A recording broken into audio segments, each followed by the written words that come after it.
Hi everyone, my name is Kaylin Wakimoto and I am a senior at Ohio Valley University. Today I will be presenting my project on advantages and disadvantages of ACL repair, ACL reconstruction, and non-operative treatment that I did for my practicum class.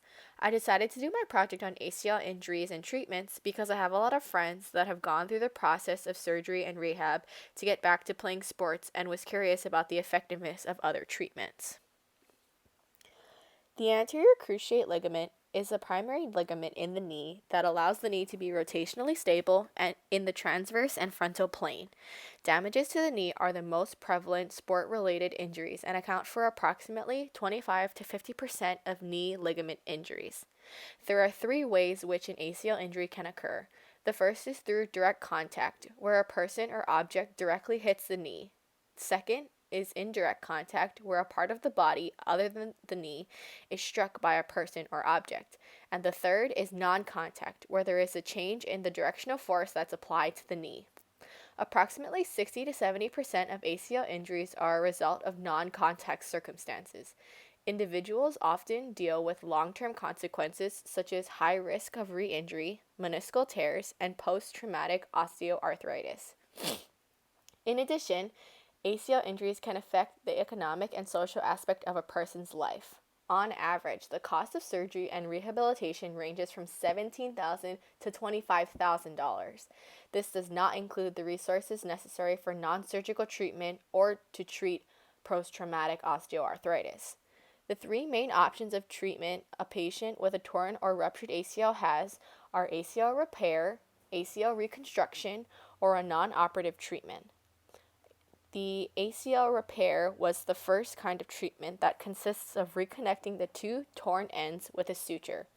This was overtaken by ACL reconstruction, which had better long-term outcomes. This procedure consists of using a graft to reconstruct a new ligament. The non-operative conservative method consists of a heavy rehabilitation program but is poorly tolerated.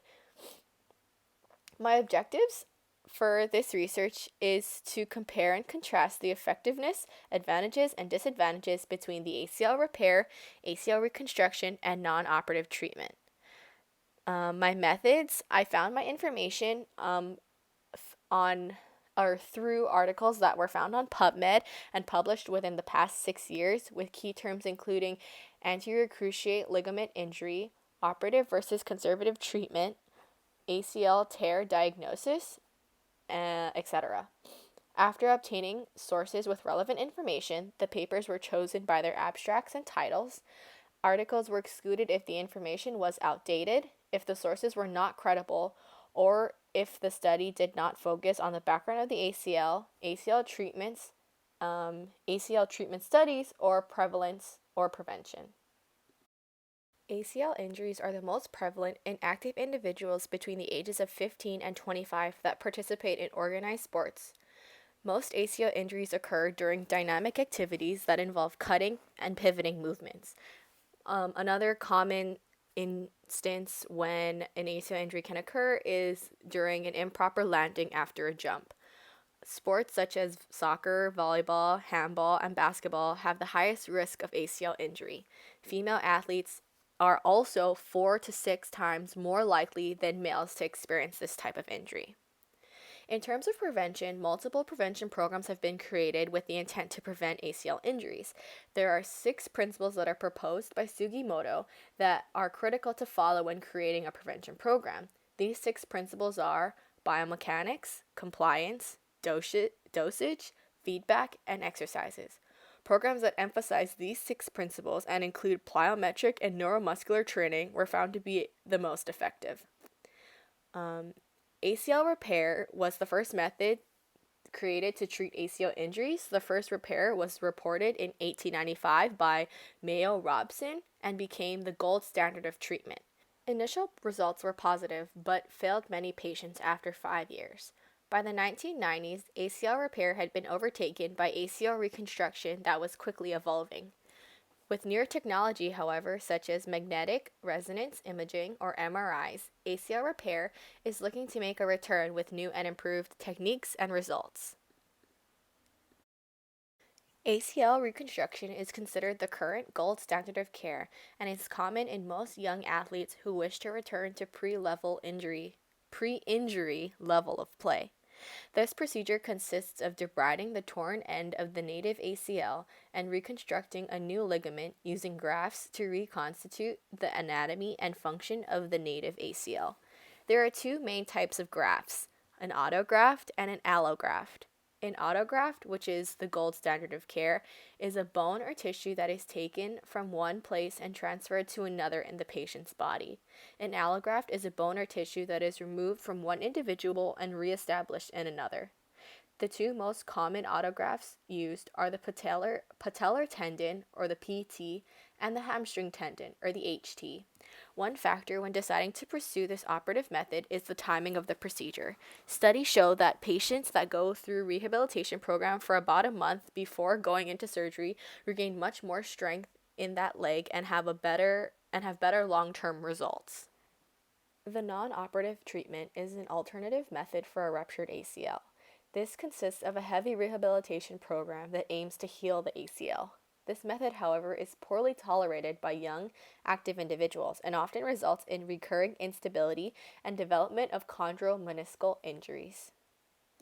There are multiple studies that I looked at. One study showed that there is no difference between operative and non-operative treatment and that both had patient reported knee scores at 2 and 5 year time points. Another study shows that patients who were treated operatively had increased knee joint effusion, while patients treated non-operatively reported higher levels of fear. Patients treated operatively had shown higher scores on the global rating scale of perceived function tests after 5 years. Because the ACL repair method has been outdated for a long time, my main comparison was between the operative and non-operative methods. When comparing the two treatments based on all of the papers I analyzed, both ACL reconstruction and the non-operative method were equally effective in healing ruptured ACLs. Advantages of the operative method include more strength in that leg and knee, as well as being able to feel stable when doing activities such as running. Advantages of the non-operative method include a much reduced price.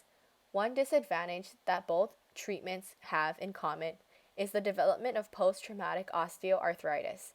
If prevention programs can be created and used effectively with proper principles enhanced, the rate of ACL injuries can be greatly reduced.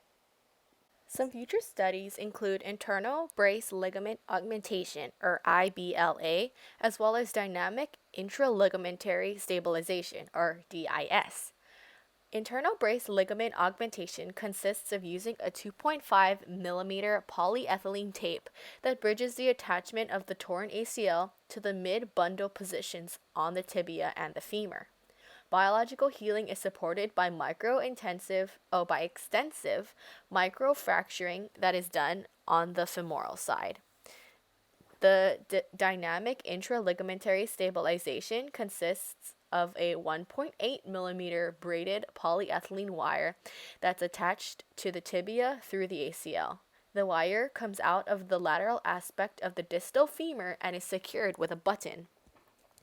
There is also extensive microfracturing used to support the healing. These two techniques specifically focus on improving the mechanical environment. Bioscaffolds, platelet-rich plasma, and stem cells are techniques that aim to support the healing of the ligament. All of these new techniques bring hope to make the surgical treatment more effective with less long-term effects. And in this bottom right corner, I have my references. In addition to doing research, writing a paper, and making this PowerPoint poster, I also got to shadow an athletic trainer for 70 hours throughout the spring semester, or what we had of it.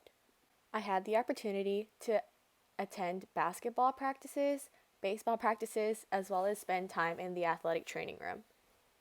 Although this currently has nothing to do with my future career, I was not 100% sure that I wanted to pursue optometry at the beginning of the semester. And so another field that I was interested in was athletic training. I really enjoy and am interested in studying the human body as well as being around athletes. I've played volleyball since I was in the 4th grade, and I love being around sports practices, games, and athletes. This experience was really cool for me because I got to learn and see a lot of different things within this one class. So, although I was shadowing an athletic trainer and learning about the human body and different muscles and problems athletes have, I also got to go to different sports practices and see different concepts that the coaches were trying to instill in their players. And I got to see different coaching styles. Coach Snell and Coach Porter both have different coaching styles than my coach, Coach Marlin. And so it was really cool to see how they try to instill their knowledge into their kids and how they want their techniques and, schemas and stuff executed, because coaching is something that I also might want to pursue in the future. Maybe not at the collegiate level, but definitely at the club level. And I definitely want my kids to play sports. If I had any words of wisdom or inspiration for underclassmen, it would definitely be to find something that you really like and pursue it really hard. Go with all your heart.